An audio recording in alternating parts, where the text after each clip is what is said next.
Weh geng, Cikgu Edu sini. Korang rasa buku teks geografi tu macam ubat tidur ke? Jangan risau. Jom, dalam beberapa minit je, kita hack terus bab 2 kedudukan ni. Lepas ni, confirm korang boleh score punya. Jom kita start. Okey, cuba bayangkan kawan korang WhatsApp, "Weh, pot lepak kat mana?" Korang takkan jawab, "Aku kat 4 darjah utara, 102 darjah timur," kan? Pelik gila bunyi dia. Mesti korang akan cakap benda yang lagi simple. Tengok rajah ni. Nak cari mana Akmal, kita tak payah pening-pening dengan peta dunia. Kita cuma perlukan Siti. Akmal duduk di sebelah kiri Siti. Nampak tak permainan dia? Siti tu dah jadi macam landmark kita. Dalam bahasa geografi, kita panggil dia titik rujukan. Senang gila kan? Cuba fikir jap. Korang tengah syok makan kat kantin, tiba-tiba kawan call, "Kau kat mana?" Apa korang jawab? Mesti macam, "Aku kat meja depan gerai makcik air tu." Nampak tak? Sebenarnya korang dah guna pun konsep ni hari-hari, cuma tak perasan je. Okey, dan inilah nama rasmi dia, kedudukan relatif.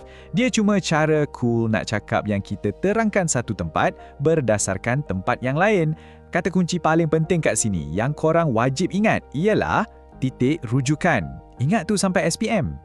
Okey, dah faham kan konsep asas dia? Cun. Sekarang, jom kita masuk gear 5. Ini dia, 5 fakta paling power dari bab ni yang korang wajib tahu untuk exam. Sedia? Fokus betul-betul.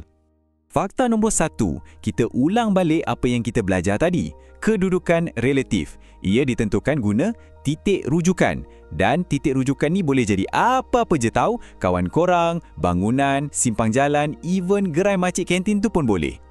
Seterusnya, fakta nombor 2, latitude. Senang je nak ingat, fikir je la untuk lantai. Latitude ni garisan yang baring atau melintang keliling bumi. Bayangkan macam bumi ni pakai banyak gila tali pinggang. Itulah dia latitude. Pasangan dia pula fakta nombor 3, longitude. Kalau latitude tadi baring, longitude pula berdiri tegak. Garisan ni panjang dari kutub utara sampai ke kutub selatan. Ingat, long untuk longitude. Okey, fakta nombor 4, yang ni memang soalan favourite dalam exam. Ada 5 garisan latitude utama. Arktik, Sartan, Khatulistiwa, Jadi dan Antartik. Korang kena hafal tau nama dengan darjah dia sekali. Wajib! Dan fakta terakhir, nombor 5, untuk latitude. Lagi senang, ada 2 je yang paling penting. 1, garisan meridian pangkal atau GMP kat 0 darjah. 2, garisan tarik antarabangsa atau GTA kat 180 darjah timur atau barat. 2 ni je, kacang je kan? Okey, jom kita masuk part yang selalu buat student pening kepala. Macam mana sebenarnya nak guna latitude dengan longitude ni? Relax, jangan panik. Cikgu Edu akan tunjukkan cara paling sempoi nak faham benda lah ni. Korang mesti macam ni kan? Bila nampak je nombor-nombor dengan huruf UST B ni, terus rasa macam, aduh, malapetaka apa pula ni? Dan terus nak tutup buku. Sabar, sebenarnya ia lagi senang daripada order air kat mamak.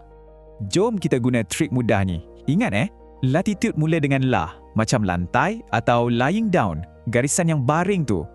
Longitude pula mula dengan low, macam long atau panjang, garisan yang berdiri tegak. Simple kan? Okey, ini dia cara paling mudah dalam 3 langkah. 1, cari dulu garisan baring, latitude dia. 2, cari garisan berdiri, longitude dia. 3, tempat 2 garisan tu bersilang, bingo, itulah kedudukan dia.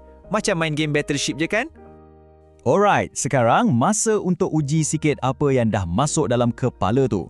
Jangan takut, soalan kacang je. Cikgu nak tengok korang betul-betul faham ke tak? Okey, soalan terakhir ini untuk uji konsep pula. Garisan latitude mana satu yang potong bumi betul-betul kat tengah-tengah dan bahagikan dia kepada hemisfera utara dan hemisfera selatan? A, B atau C? Fikir-fikir kan? Jawapannya mestilah B, garisan khatulistiwa. Garisan 0 darjah yang paling special tu. Kalau korang dah boleh jawab semua ni, nampaknya korang dah sedia nak skor geografi. Confirm. Okey, sebelum kita habis, cikgu nak tinggalkan satu soalan untuk korang fikirkan. Setiap kali korang guna Waze atau Google Maps nak pergi mana-mana, sebenarnya benda tu tengah guna latitude dan longitude lah untuk tahu korang kat mana. Jadi, apa yang kita belajar hari ni bukan setakat untuk exam tahu, tapi ia adalah teknologi power yang kita guna setiap hari. Teruskan belajar dan jangan berhenti bertanya. Jumpa lagi.